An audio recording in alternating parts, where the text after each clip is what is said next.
All right, everybody, welcome back to this week's episode of Best Brew Ever. This episode is a little bit different. Um, we've been doing kits and extracts, and it's kind of getting a little bland. So I want to do something I've been meaning to do for a while. I know I've been mentioning that I've been buying uh, new equipment, and we're gonna finally get to the new equipment. I haven't even tested it out, um, but it's a grain crusher, and I'll show you that in a minute. It's not the big barley crushers, or I would love to have one of those, but they're like $80. Um, so I figured my thinking behind it was, I, I was trying to get costs down. I figured I could get a grain crusher and then buy some bulk base malts, and I can, get costs down that way. I give me a 55 pound bag of two row or something, and then just buy, some specialty grains here or there, or maybe even buy some of those if I'm going to continually make the same beer to keep on tap. Um, so, but I had done some research on grain crushers, and the barley crushers and all those, everybody raves about them, but I just didn't really want to spend the money. I didn't have the money at the time to spend.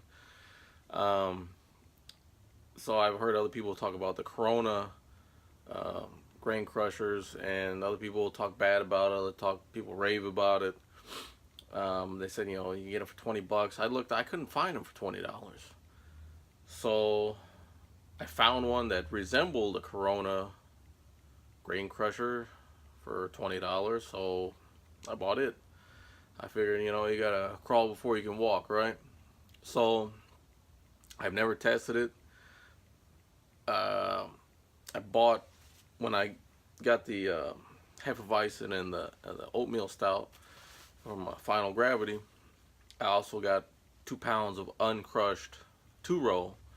I had a recipes put together, but it's been so long that I haven't done these beers. I'm actually doing two 1 gallon lagers is the idea behind this, and unfortunately it's been so long that it grains, not the uncrushed grains so much, but I had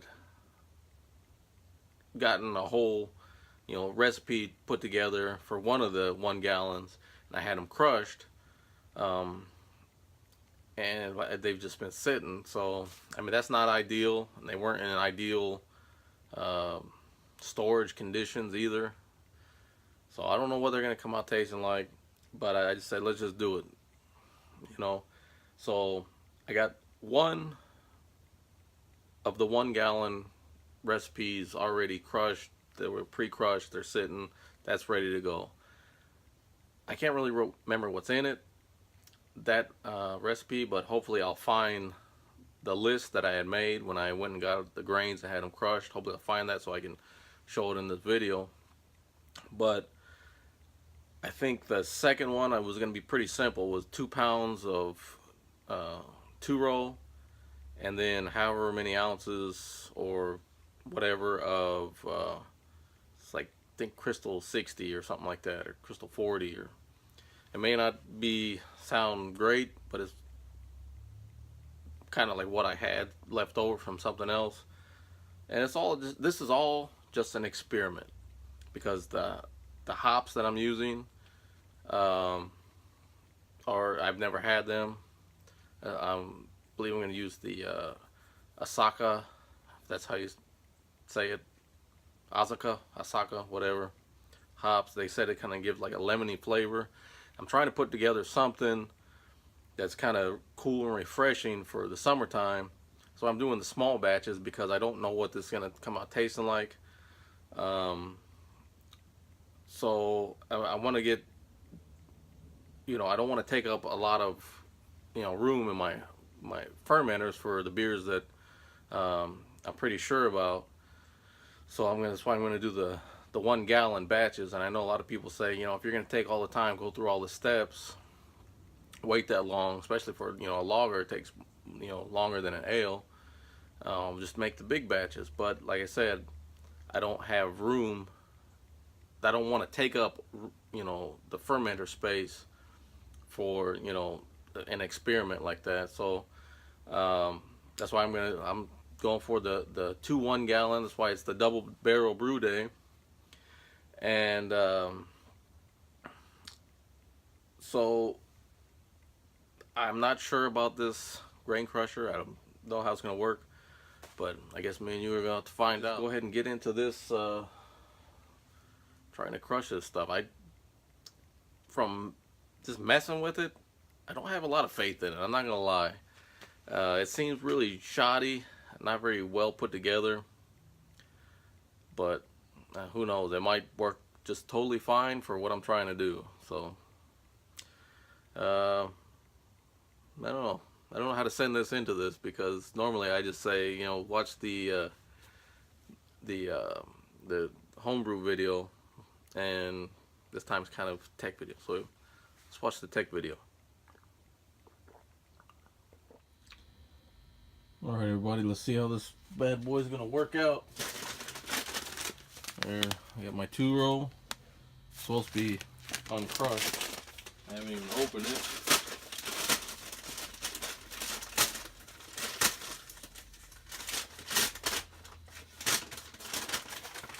And yes, it is uncrushed.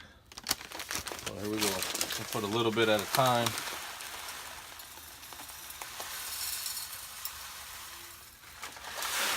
I'm going to put just a little bit, because I don't know how this thing's going to behave. Oh. Hey, it's working.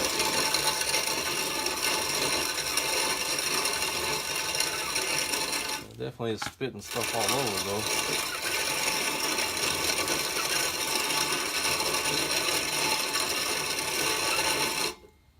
Is that too much of a... Is that too much of a crush? I don't want to get too fine.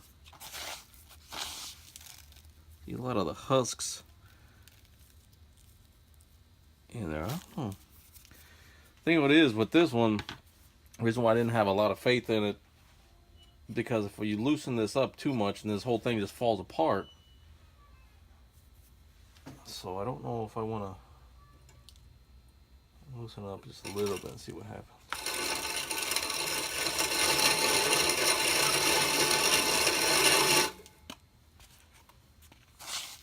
So much difference in that. Oh, it's kind of...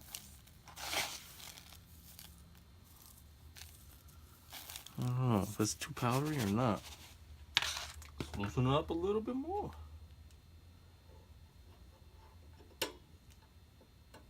So I guess that holds that on then.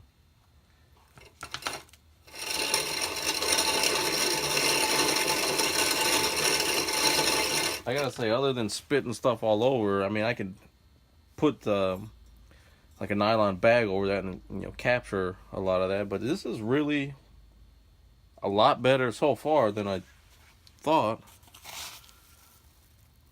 Yeah, that's a little bit more coarse. Let me see how fine that is. It's more coarse. I think that's might be where I need it.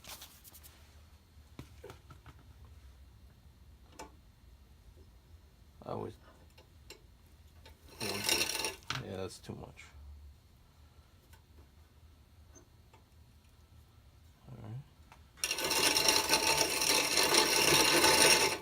Yeah, I think that's way too much. Look, there's like almost whole kernels falling in there now. That's no good. So let me try to adjust it. Now you can see it might be a little too loose now.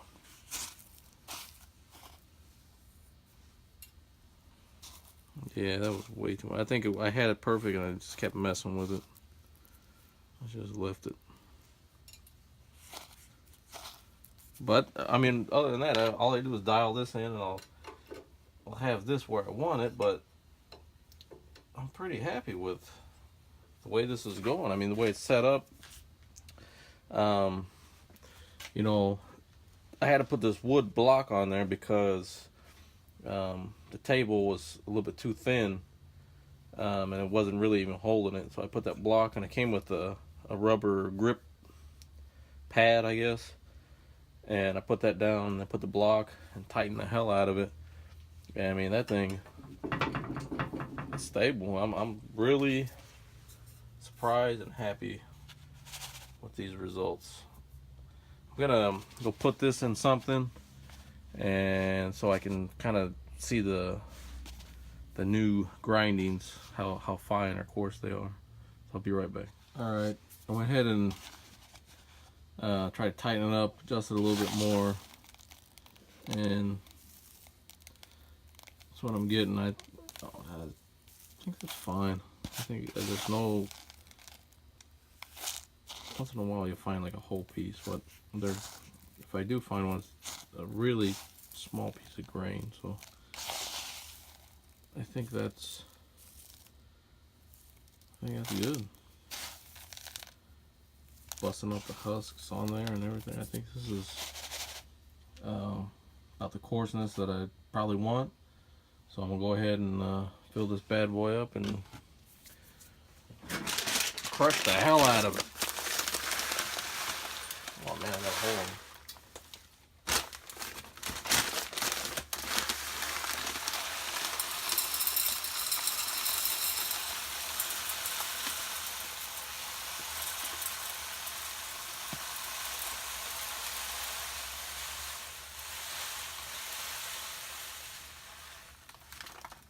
Just about all fits in there too.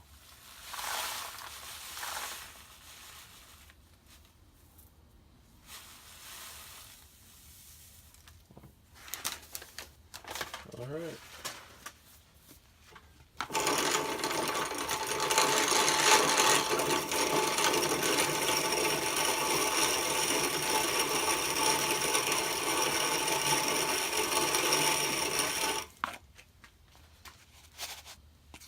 I don't know. Now it seems like it's kind of powdery.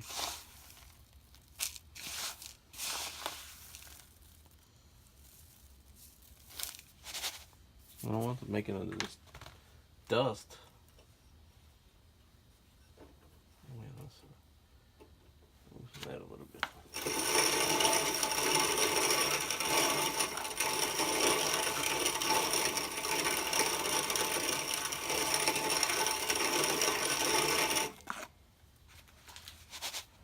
Yeah, that seems alright. I'm sure you're gonna get a fair amount of dust in there.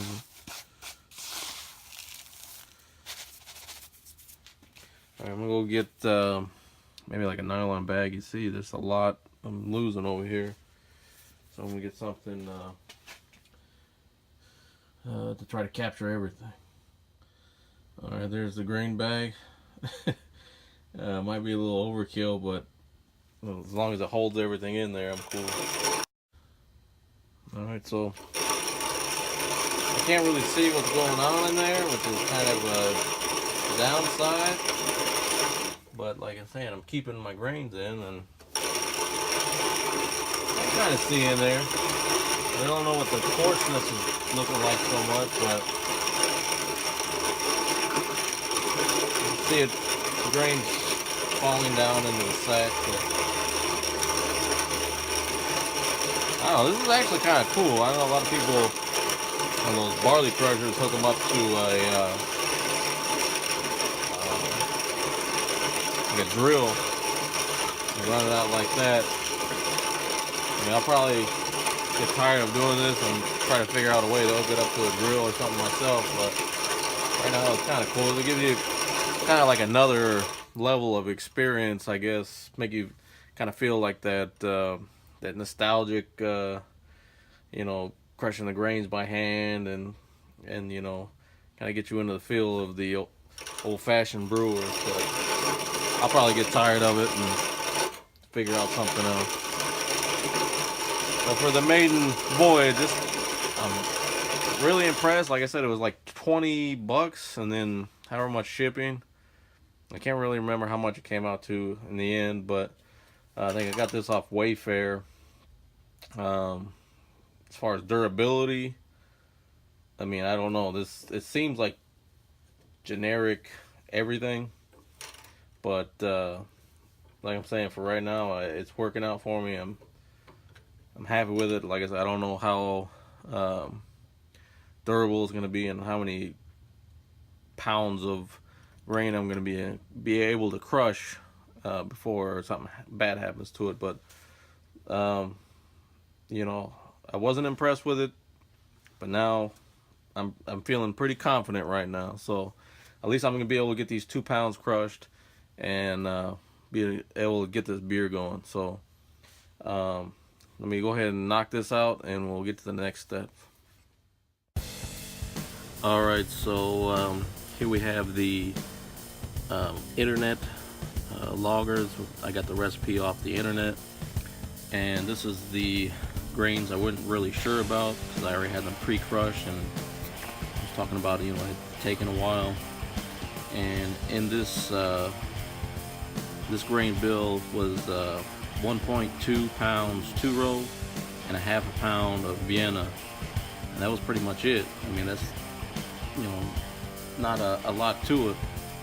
I think I went ahead and mashed in at I don't know what the strike water temperature was, but I think I was trying to get my mash temp at 148, so I was probably at like 150 something, maybe 150, something like that for a strike water. But yeah, it was real. I mean, it's real simple. I put them in 2 bags. Usually that's my hop bag, but it's just it's a nylon sack, kind of doing like a brew in a bag type deal. And for the second beer, it was the 2 pounds of the 2-row that we had crushed on the my new grain mill there. And I don't exactly know how much of the, I believe it was Crystal 120, which I don't even know what I was thinking. I didn't do any research or come up with any kind of recipe with that. But it was the equivalent to the first beer as far as the grains. So the 2 pounds 2-row plus however much Crystal 120 to equal the other. But I did the same thing. Got my nylon grain bag there. Brew in a bag style, same temp. Like I said, I can't really remember what I got my strike water to. I feel like it was 150 something, so I can do my mash at 148. And it's really simple. It didn't take much to soak the grains, and just keep it at 148 for your hour sack rest, and you're good. So an hour later, here we are. We got both of our grain bags draining. I usually put them up there on the cabinet handles. You can kind of see a little bit the difference in color at this point. I'm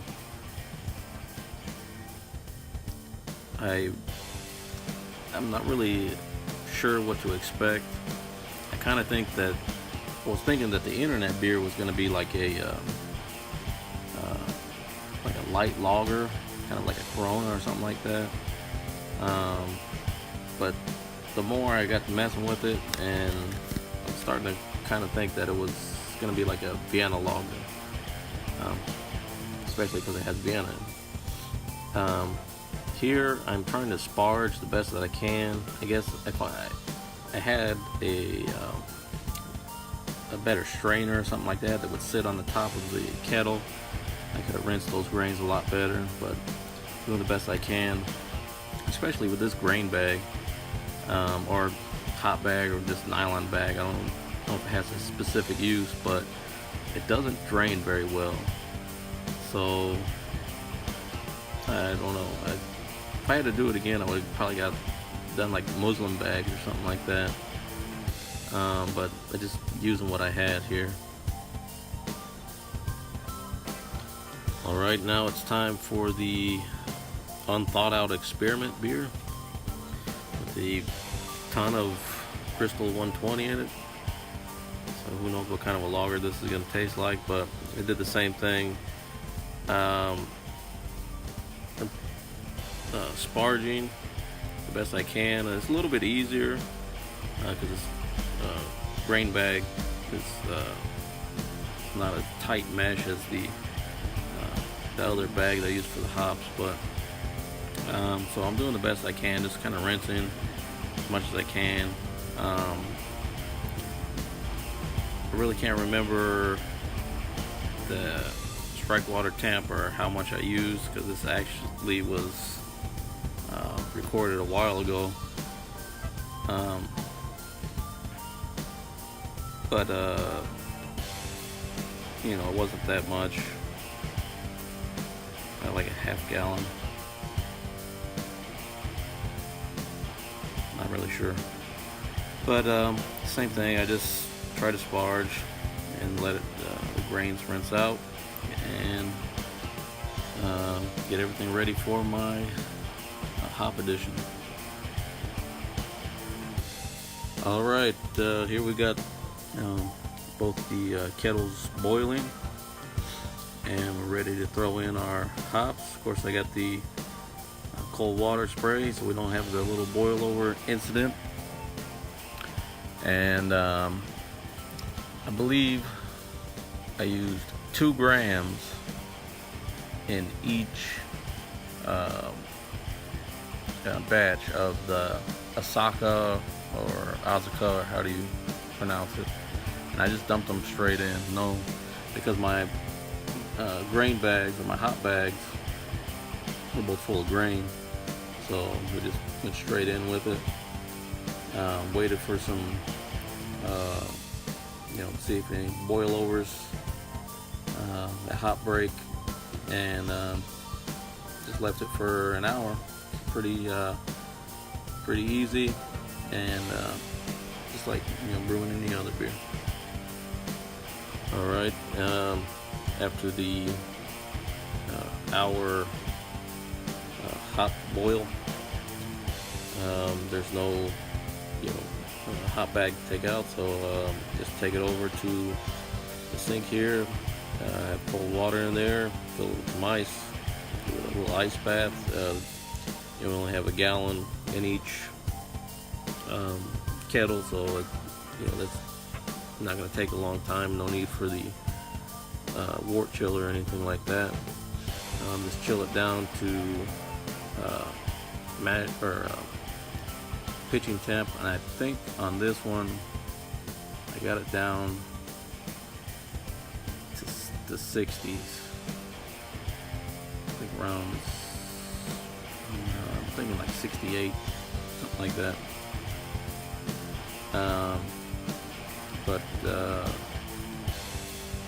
that's all really was to it. Alright, here I have my sanitized fermenters. I have a 1 gallon bucket. I guess it's actually more than a gallon,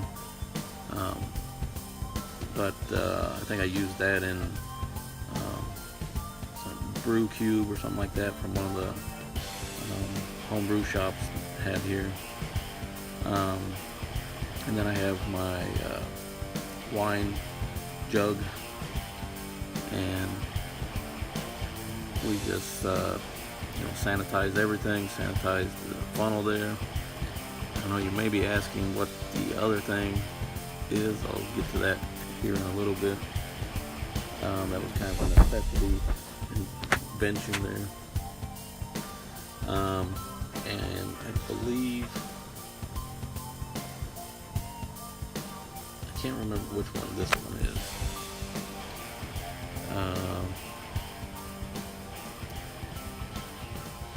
This one may be the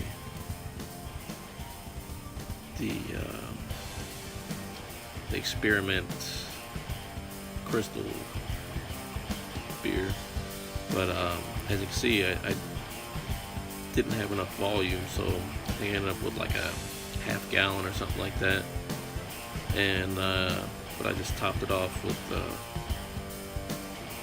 water, filtered water, and got it up to where I thought a gallon would be.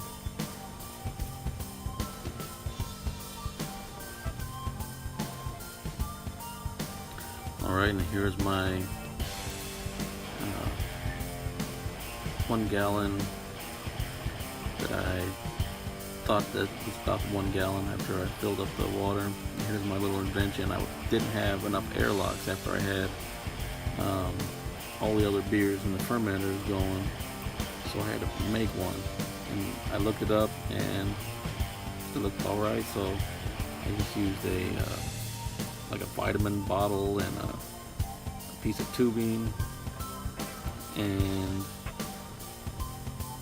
I think I had another part of the airlock that I used, and yeah, see, I have that. So I just use it like a normal airlock, just sanitize it. I got the little rubber stopper there, sanitized everything. The inside of that is actually sanitized beforehand. I was just re-sanitizing that stopper before I put it in, and re-sanitizing the, I don't know what you call that, the other piece of the airlock. The other airlock I had, I guess, got cracked and I threw it away. It just had that piece. So I just ended up using this, I think for like one day. The next day I went to the homebrew supply shop and got me another airlock, but it served the purpose, and you know, didn't give me any infection. Alright, now I got the other batch in there, and that little mini bucket, and the same thing. You see, I didn't have enough volume, so I add some water to bring it up to the 1 gallon mark.